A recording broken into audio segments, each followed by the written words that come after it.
వారాహి వారాహి వారాహి అమ్మవారు ఉన్నారండి. అమ్మవారి గుడి ఉంటారు గైస్. ఆ గుడిలో దర్శనం బాగా అయింది గైస్. అక్కడ వెంకటేశ్వర స్వామి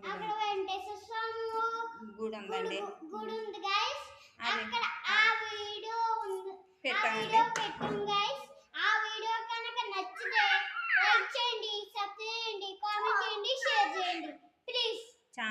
బై గైస్. ఛానల్ పేరు మా channel Sudheer Balaji guys. Please అండి, ప్లీజ్ కామెంట్ చేయండి, లైక్ చేయండి, సబ్స్క్రైబ్ చేయండి, షేర్ చేయండి ప్లీజ్ గైస్. నా ఛానల్ అండి.